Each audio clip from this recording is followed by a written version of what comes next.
Dito sa Canada guys, kung sakali man na maging biktima ka ng abuse, ayaw kong mangyari sa inyo, but in case ikaw ay biktima ng abuse or you are at risk of being abused, pwede kang makahingi sa Government of Canada ng open work permit. Garantisado yan. Pwede ka nilang bigyan ng open work permit para makaalis ka sa iyong pinagtatrabahuhan, provided na ang abuse ay work-related. So, yun ang ating topic guys ngayon. At stay tuned! Don't forget to subscribe to my channel!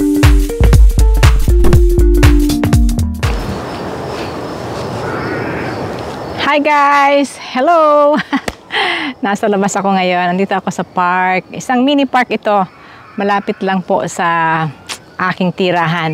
Napakaraming park dito sa Canada, lalo na nga po sa Toronto. Well, anyway, guys, sa ating video ngayon, muli po nag-iimbita ako sa inyo at another information about working in Canada.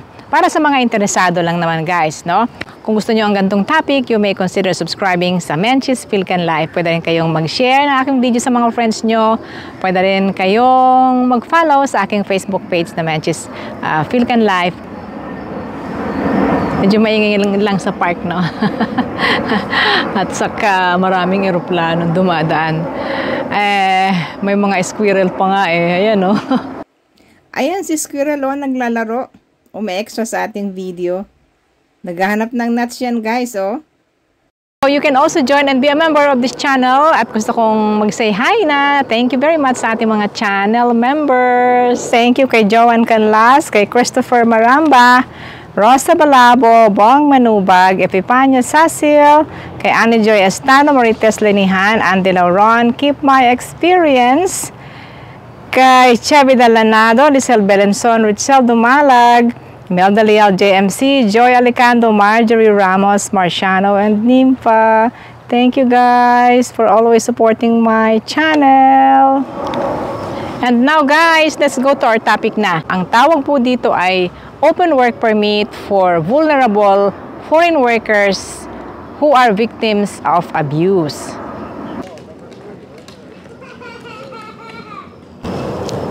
Ang description guys nitong open work permit na ito para sa biktima ng abuse ay kung kayo ay nakakaranas ng pang-aabuso sa inyong trabaho pero pwede ring hindi pa kayo nagiging biktima ng pang-aabuso, you're at risk. Yung nanganganib kayo. Nanganganib ka sapagkat maaaring meron ka ng kasama sa trabaho na biktima ng abuse, then you are at risk. Baka ikaw na ang kasunod. Ayaw kong maranasan nyo to guys. Sana wala sino man sa inyo ang maging victim ng abuse. Ang open work permit na ito guys ay isang paraan para makapaghanap ka ng trabaho pansamantala at makakuha ka ng iyong mga kailangan like LMIA at saka work permit. So, this is a temporary measure. But the good thing is, may assurance ang Canada na hindi ka dapat na magstay sa loob ng trabaho na abusive ang amo. So, sa ating video ngayon, ipapaliwanag ko lang ano yung mga tinatawag nilang abuses dito sa workplace sa Canada at saka sino ang pwedeng mag-apply. And also, meron akong ipapanood sa inyong video ng Government of Canada na nagpapaliwanag. Short video lang ito. And then after that, na-gets nyo ng lahat. Wala na akong masyadong gagawin pag napanood nyo na ang video na ito. Kung meron kayong naririnig na ingay, eroplano po yun. Ito pong area ko ay way ng eroplano going sa Pearson International Airport. Okay. Guys, ating ipaliwanag ano-ano ba yung tinatawag na mga workplace abuses dito sa Canada na posibleng mangyari sa mga foreign workers. Okay? Mga abuse po ay tulad ng physical harm, yung physical kang nasasaktan, forcing you to work sa mga delikadong klase ng trabaho. Kaya po sa Canada ay you have the right to say no o to refuse sa isang trabaho na unsafe. Safety is a must here in Canada, guys. Hindi po pwedeng na delikadong mga bagay. Kaya dito laging meron kang mga gloves, may mga personal protective equipment, PPEs ang tawag natin, at iba pang mga gadgets all around para safe ang work. Kung pinipilit kang pagtrabahuhin sa unsafe na trabaho, that is abuse.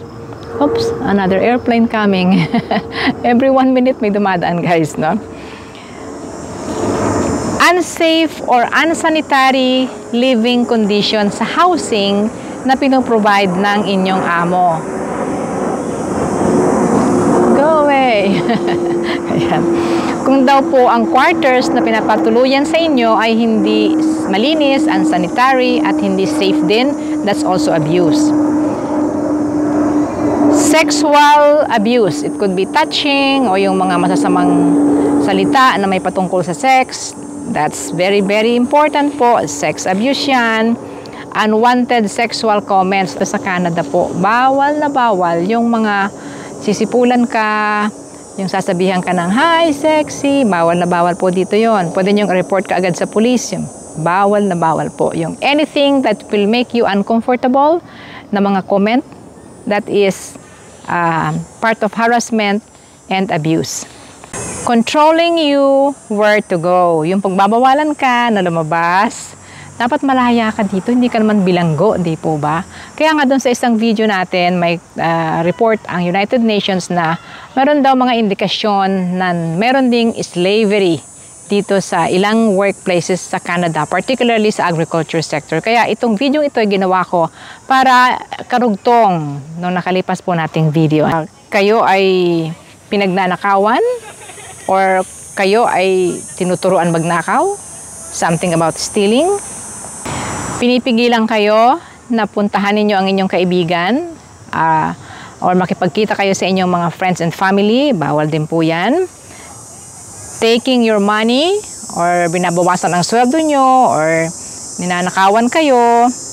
Threats or insult or intimidation, mga pananakot. Forcing you to commit fraud, yung tuturuan kayong gumawa ng mali na mga panluloko. Or kung meron daw pong third party na naniningil ng mga fee para sa isang trabaho na hindi naman pala totoo, no? Yung sisingilan kayo ng pera para kayo ay let's say pagtatrabahuhin ka kunyari sa kung saan tapos hindi naman pala totoo 'yon at gusto ka lang, you know, that is part of abuse. So guys, yun po yung description ng klase ng mga abuses na posibleng mangyari, no? So kung meron kayong mararanasan, just in case lang, just in case lang, meron kayong mararanasan ganyan, then this is a reason or reasons for you to file for an open work permit para makaalis kayo sa inyong pinagtatrabahuhan. Pero guys, ang open work permit na ito ay mayroong expiration date at siya pansamantala lang hanggang ikaw ay makakuha ng iyong bagong amo, bagong employer. At hindi ito pwedeng extend pero walang bayad, no fees. Sino ang pwedeng mag-apply? Nabanggit ko na nga po yung victim of abuse or at risk of being abused.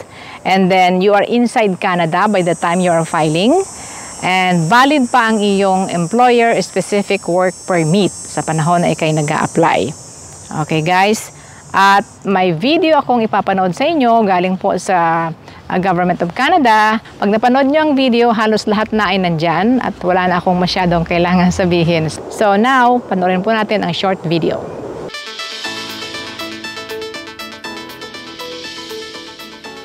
As a migrant worker in Canada with an employer-specific work permit, the job you do is important.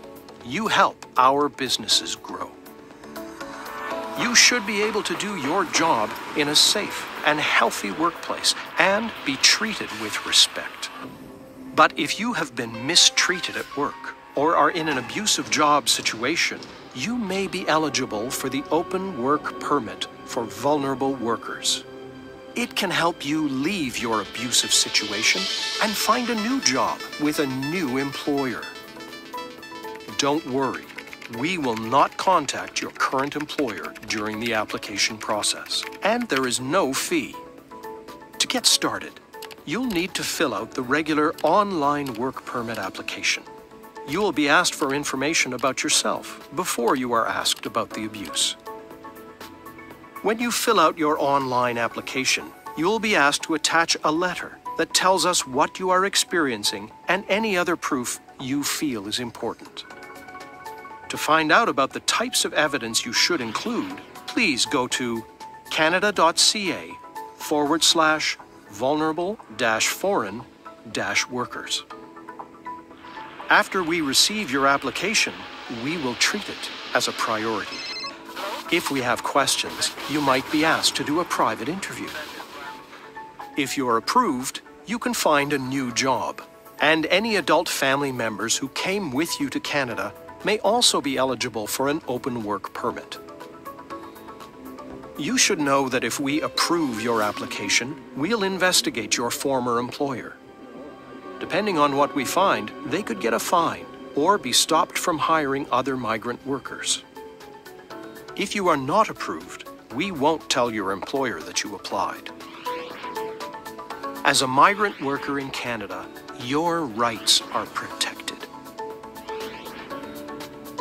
To find out more about the open work permit, visit canada.ca/vulnerable-foreign-workers.